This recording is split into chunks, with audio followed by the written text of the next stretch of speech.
Bismillahirrahmanirrahim. Today's video is the أحكام of النون الساكنة والتنوين. The first thing to look at is the definitions of النون الساكنة and التنوين. So we have the نون الساكنة, which is a noon without any haraka on top. Sometimes a sakin will be written on top and sometimes it will just be empty. It is written in the script and pronounced.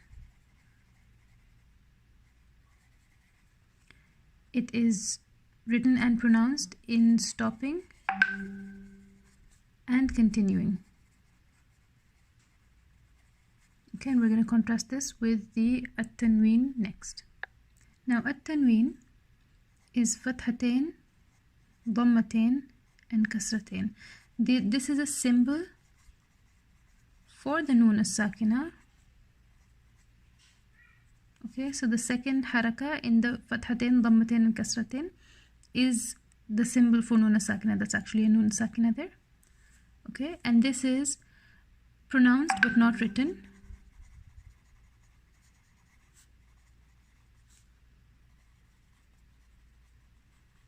And by not written we mean we have a second dhamma here. It's not a clear noon sakina written here, right? So it's pronounced but not written, and it is only read in continuation and not in stopping. When you stop, you drop this one, you drop this one, you make this one an alif.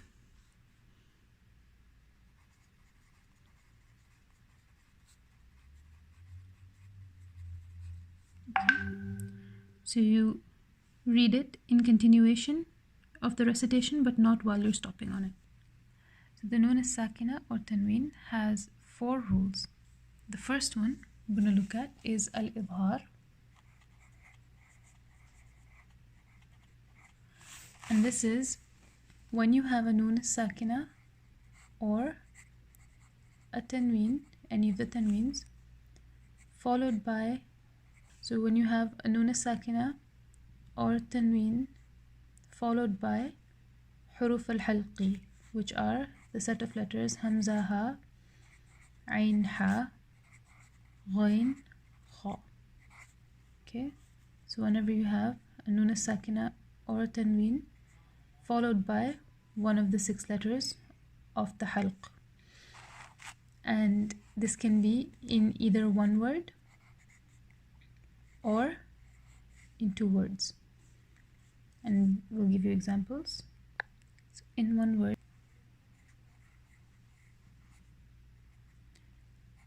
yanhauna. Okay, so you see there's a noon sakina, and after that we have a ha, which is from the halq, and we have the word an'amta, right? We read this in Surah Al-Fatiha all the time. This is noon sakina followed by an ain. Okay, and in 2 words, so in between 2 words, so the last letter or in the end of the first word, you'll have a noon as-sakina or a tanween followed by a harf halqi in the beginning of the second word. For example, the words man amana. So you have noon sakina followed by hamza, or you have the words aliman hakima, aliman hakima. Okay, so you have the tanween followed by a ha in the second word. Now what you're going to do when you see this rule being enacted, the noon sakina or tanween followed by harf halqi, you're going to read the noon clearly. An'amta, yanhauna, man amana, aliman hakima. The next rule we're going to move on to is al-iqlab. Okay, now before we move on to iqlab, al-idhar, this is all you're going to need to know about al-idhar. Okay, when you see noon sakina tanween followed by harf halqi, there are no exceptions to this rule. Now al-iqlab, similarly, is when you have a noon sakina or any of the tanweens followed by the harf ba. Okay, so what happens here is whenever you have a noon sakina or tanween and it's followed by a ba, the noon sakina turns into a meme. So you're gonna see in words like, okay, in one word, we'll see the examples.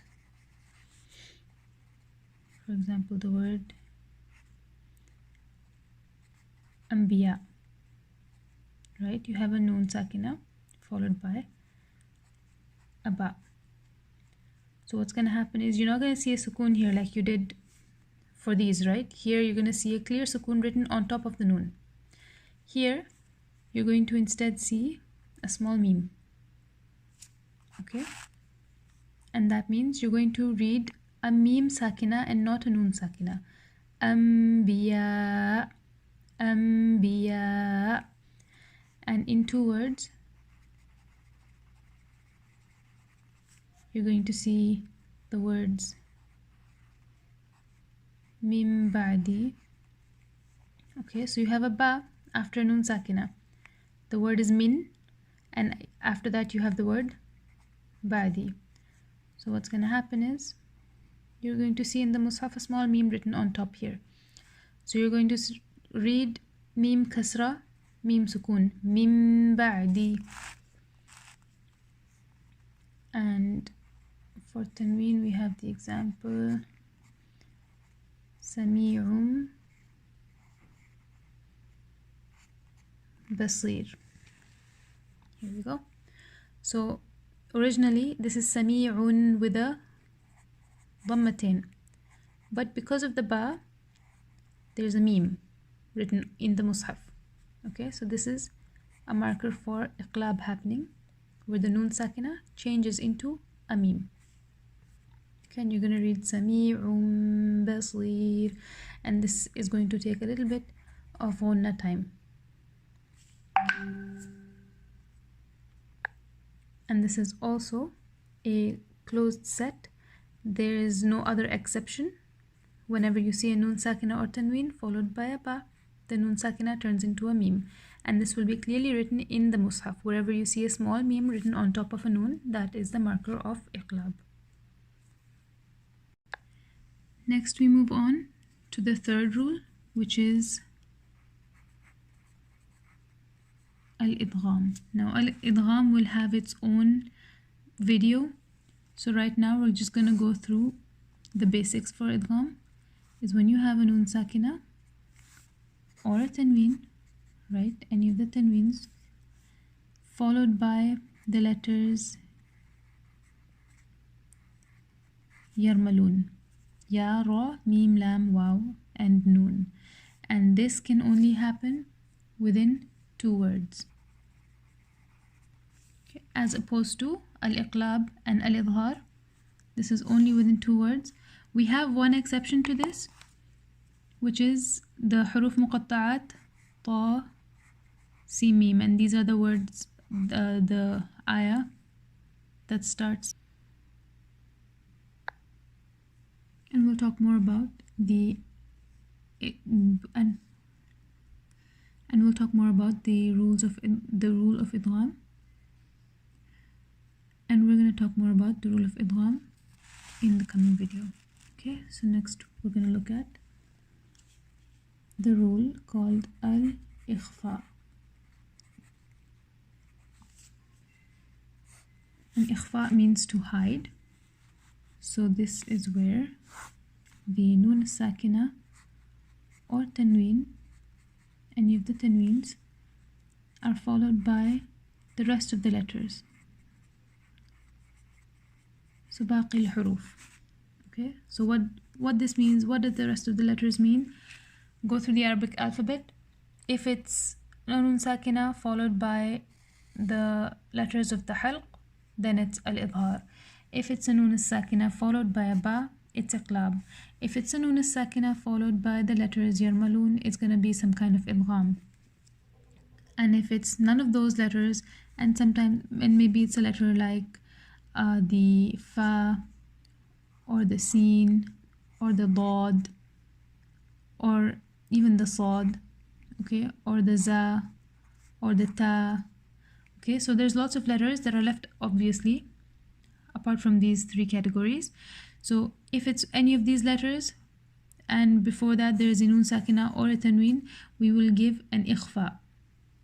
And an ikhfa is to hide the nun sakina, and that means that you will get rid of the mouth portion of the nun, which is the tongue touching the gums, the tip of the tongue touching the gums of the top two central incisors.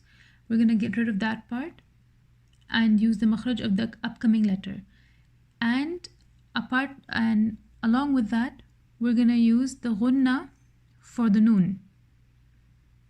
So you see how you're hiding the nun behind the letter that's coming after it. And I'll give you some examples for this. This can also happen in one word or two words. So we're going to look at examples for words. So in one word, for ikhfa, we have yunfiquna. Okay, so what we're doing here is we are using the mouth for fa. Okay, so we're going to use the makhraj of fa and the ghunna of nun. And we're going to say these two things together. Yunfiquna. Then we have mansura. So your mouth is going to be heavy, like your tongue is going to be cupped in the middle, and you're going to be using the makhraj of sad in your mouth. And for the ghunna, for the portion of the nun that we are hiding, we're going to be using ghunna. Mansura. Okay, so these two things happen simultaneously, and then the nun goes away. Then you say just a sad. Mansura. Within two words, we have liman sabara. Okay, the same thing is happening here as with up here on with the sad, but just within two words. So we have the nun sakina coming at the end of the word, and then we have the sad beginning the next word. With the tanween, we see alimun qadir. Same thing is happening here. We have a nun. We have the nun sakina inside the tanween here, followed by a qaf. So we're gonna superimpose both of these and say them simultaneously. Alimun qadir. Now, just like the idhar and the iqlab, the ikhfa as well does not have any exceptions in the recitation that we read, which is حفص عاصم من طريقة الشاطبية. Al-idgham, however, has some exceptions and some loopholes in the rule, and we're going to look at details for this later on, inshallah. Jazakumullahu khairan.